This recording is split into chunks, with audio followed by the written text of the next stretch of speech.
I'd like to welcome Bob Chittum to the Center for the Study of Tennesseans and War. It's our mission to record and preserve the stories of veterans, especially those who are Tennesseans. And we have a broad definition of Tennesseans that includes anyone who has lived in Tennessee for any period of time. So if you know anybody like that, I encourage you to reach out to the center and we'll schedule an interview with them. Bob, it's good to see you. Welcome to the center. Sure. Thank you very much. Glad to be here. Yes. So you were born in Knoxville in 1932? January 22nd, 1932. Okay. Well, what was Knoxville like in the 30s when you were growing up here? Mother town for sure. Grew up on the east side. Community called Burlington at the time. Still had streetcars that looped around our area. And started elementary school at the Fair Garden there in Burlington. About the third grade.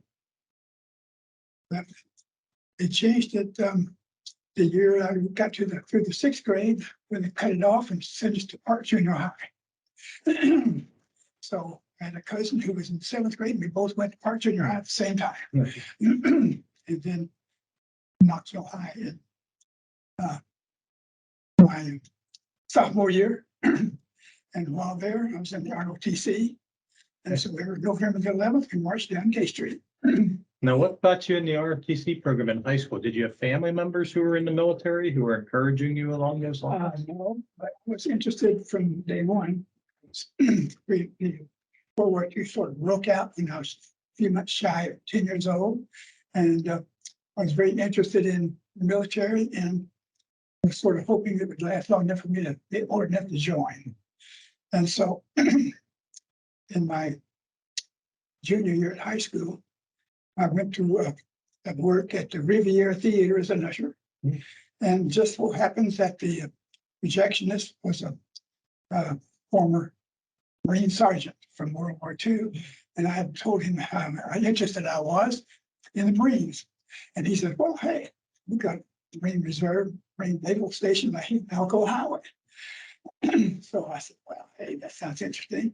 So took the form to my mother to sign. She says, you really want to do this? And I said, yes. And so I signed. And so 17 years old, I was Marine Reservist. And Did your mother have to endorse you since you were 17? yes. Yeah. Yes, she did. Yeah. So did she have any reservations? Did she express any concerns to you? hesitate. We wanted to do it. She said, well, all right. Yeah. Yeah. And so I was taking the bus from Burlington to transfer in downtown Gay Street and then out to Elko Highway. Did that for quite a while. And finally it was getting to be pretty burdensome to go there. So about March 1950, I told them I'm having a hard time getting here. And they said, well, hey, you can go inactive if you want. Of course, that's after I'd already had my summer 2 weeks active duty at Camp Lejeune, North Carolina in 1949. But I just couldn't, the working in school and right after school and getting down there without transportation. I said, I went inactive. And of course, the Korean War broke out about the same time I graduated. And so I went down to the Marine station. They said, well, don't worry, I'll call you. So I said, okay. So come October, they did. And I went to Parris Island, South Carolina.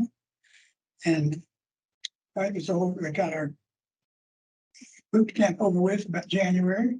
So I had my 19th birthday in Parris Island and went to Camp Pendleton, California by troop train. And we were on the train for about a week, I guess, almost no activity. As soon as we got off in California, went for a 12-mile hike. And I'm telling you, that was the longest hike I've ever had. So one more step, made it all the whole 12 miles. but that's the last time I ever got tired. Were you writing letters back home as you're traveling across the country and as you're kind of ramping up to mobilize for war? And what did your mom have to say about the impending war? Well, she was concerned, as all mothers would be, but she didn't that nervous in front of me anyway. I didn't write any letters until I got to California, and then of course lots of cards and short, very short letters. Yeah. And then after we went to infantry training there, we went to cold weather training at the mountains nearby, just before we were supposed to go to Korea. And while up there, I was called along with maybe another 8 or 10 Marines, and they said, "You just volunteered to go into the tank division." Had you remembered volunteering for the thing? No, military volunteer. Okay. Okay, you and you. And so, they said, "But he's walking." But okay, so here I was. I had my driver's license for probably 1 year. And then Any experience with tanks? Any desire to be in a tank? Yeah. standard transmission by tank for M4A3E8 standard transmission. And I had remembered one of the things you had to do is go up the hill and slow down and let the tank nose over into the water. I had my sergeant hanging onto the aerial. And so I went up there, but just a little too fast. I did hit the pressure, hit that water, and that water covered that guy. I was so anyway, I remember that it didn't hold it just me too much. But Did you take to the tank once you got in it and got going? both spots, and gunner loaded. And we had probably quite a number of runs, but one thing they always emphasize is you don't go on a slant, on a hill.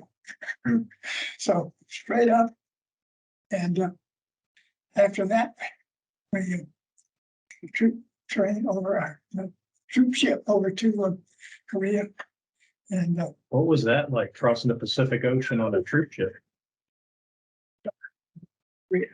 dark blue. Seasick. Mhm. And it's about 2 days, and just lost appetite and a headache. But after that, I could have gone through a typhoon.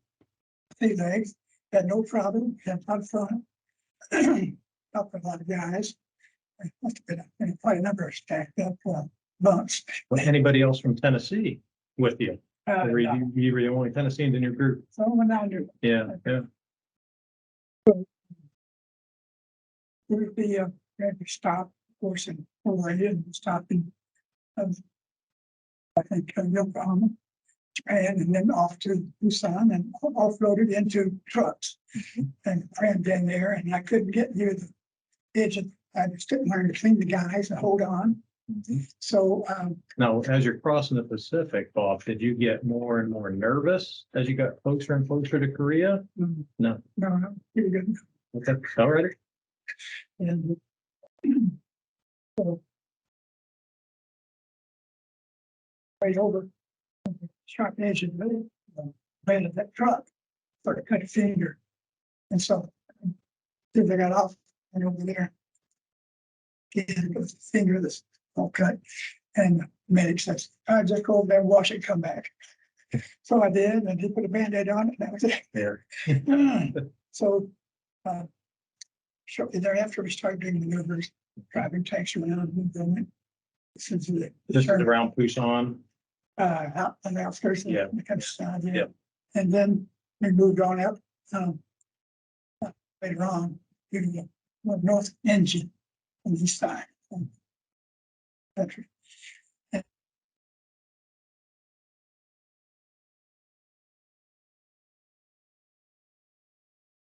trails around, and control traffic and all this stuff.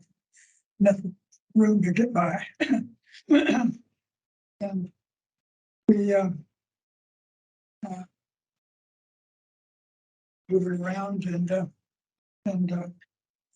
at one time we even had the ground bulldozed out so you could drive the tank in and use it as artillery. And that was the time when, at that period of time, temperature was about -20. And I had to go and start the tank every 3 hours. All the other crew members slacking out here. I was having to go out there and start the tank. Yeah. Now, was winter your first experience with Korea? Yes, yes. Okay, so you got there in the winter time. Okay.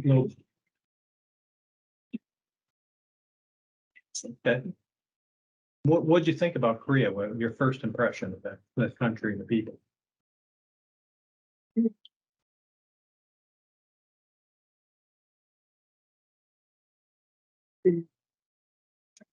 It's the real training. We said, oh, we saw we did occasional movies, and so they made sure that we didn't wander away too far away off the trails.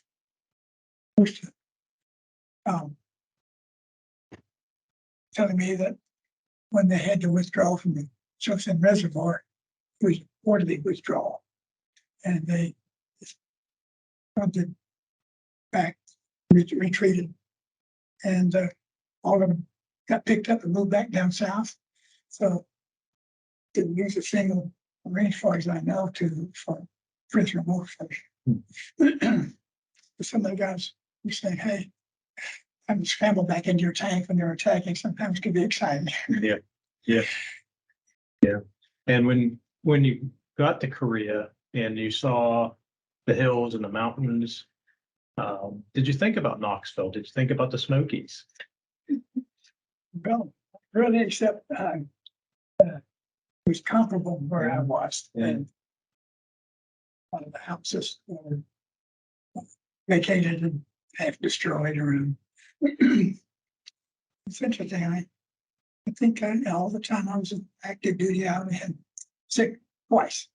Once back at Camp Pendleton when I had some kind of chili over rice. And the next time I got a cold over in Korea for 2 days. I was really dragging. And keep moving when you're really feeling like you really need to rest. It's kind of tough. It's just like it up and it goes away. But I thought, oh, that's pretty interesting. All the time I was there, just twice. Yeah. Now, how did you stay warm over the winter when you had to go out and start that tank up in -20? Of course, we had gloves and the hats and parkas. So you're going to get cold no matter what. But, at least it didn't freeze. Right. Yeah. So that was interesting times. We still had to do maintenance, of course. Yep. And so we had to back up on a ledge, maybe a couple of feet to 3 feet high, and move the car over. And then I had to pull on the brakes while the mechanics worked on the tank. We used the aviation gasoline. So it was, I understand they were prepared and could be converted to diesel if they wanted to. But we had to make sure we were constantly ready and practice and run around and attack maneuvers and that kind of things. But when the time I got there, they was in this negotiating peace, and so it was all defensive. We'd have to probe our lines, and we'd probe theirs. So we had to be alert because one guy wasn't alert and got shot. So always thought it was interesting. We had to do these patrols up in the mountains and through the snow and all, and I'd be just puffing and out of breath, and the guy was just bought a cigarette up, and I thought, how did they do that? Yeah. I can't breathe. Yeah. What did you think of the tank? Was was the tank that you were in reliable? Did it do everything that you wanted it to do? Did you continually have to battle with this sucker? No, it seemed to be in fairly good shape, even though they were World War II Sherman tanks. And then we replaced all those with an upgrade, the M46s, when they have more powerful, and instead of having brakes like a tractor, you had a wobble stick on the right, and you just moved it the direction you wanted to go. And those things you could have them just spin around on time, but we're warned, never do that, because you get rocks and dirt up in there or it'll break the track. But it was a little getting used to, and I think the next version had steering wheels. But it was, the speed we get up at least 35 miles an hour. It's pretty fast at that kind of tonnage. Yeah. My only other thing that pops in my mind is that I'm driving down a road once with my lieutenant standing up there on the top, and I ran across the area, and he said, "Yeah, it's not." I got stop.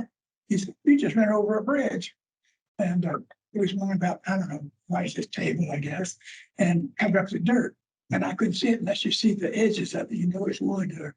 He said, "Well, what would happen if we broke that bridge down? Nobody could communicate for driving across this thing." And I said, "Oh, okay, I'll keep my eyes open, sir." And I keep wondering, like, you were up there looking, I couldn't see, I was in the road. Yeah, who's supposed to warn who? Yeah, so, well, when we first got there, I noticed that they had sprockets, this thick, and an inch and a half thick, welded to the bottom. And I understand it, that the escape hatch that's on the floor, because drivers, assistant and driver had to go out to the bottom, and the guys could come out the top. And when you ran across landmines over there, it would blow those concave, those covers up and cut the legs off of the drivers and assistant drivers. So they welded these things on. That wasn't a problem, but when you cleaned the tank, you had to drop them down, get them back up. That was a chore. Yeah, yeah. It was a chore. Yeah. But my enlistment, and 1 year, my Congress extended all enlistments 1 year. When mine was all over, they said, "We're going to have to send you home if you don't re-enlist." And I said, "Well, I guess I'm going home." So my last, I could get 30 days off early, or I could get 30 days pay and stay to the last day. And I said, "I'll take that." I knew I was going to go to school, so I wanted the money. I said, "I'm going to stay for the last 30 days. And that was at Memphis Naval Air Station as a prison guard. Okay, so you came back from Korea and you went to Memphis. Yes, Okay, I did 30 days as a prison guard. yeah. And then, What in the world was that like, being a guard at a military prison? well, it was That's totally different than driving tanks in the mountains in Korea.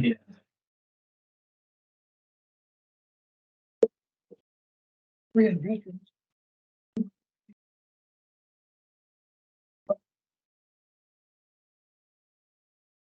Least you had to do your duty, and I don't think anybody's going to break and run when I had out on work details. I thought they had little victories, like we wouldn't march properly. So we had to give a few things like that. Okay, that makes you feel better. Go ahead. I had to get up at 4:30 in the morning to go there and watch them get ready and shave, and then you had to make sure there had activities, and you couldn't have them sitting there bored to death. So they let them have workshops. And so after 30 days, I got a bus back to Knoxville. Yeah, I'll bet you were glad to be out of that prison. Yeah, I didn't. I like regular duty. I didn't like prison guard duty. No. We was told though, me, polite to the MPs. Because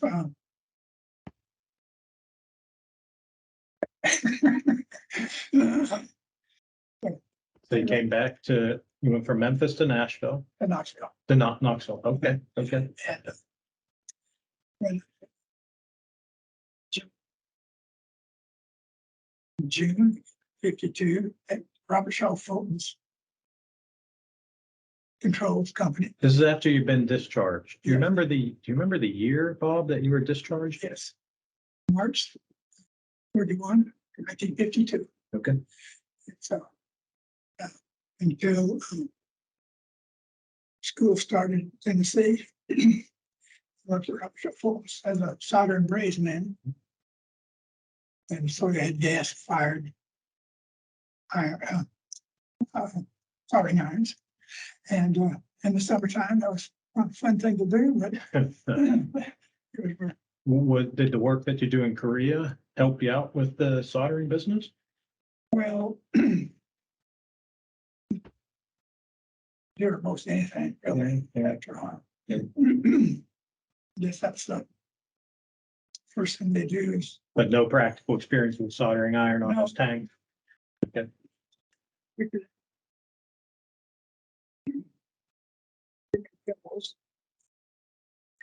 mostly bricklaying water and inches, that kind of thing.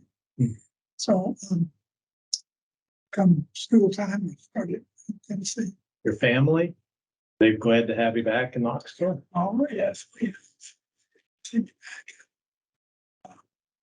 It was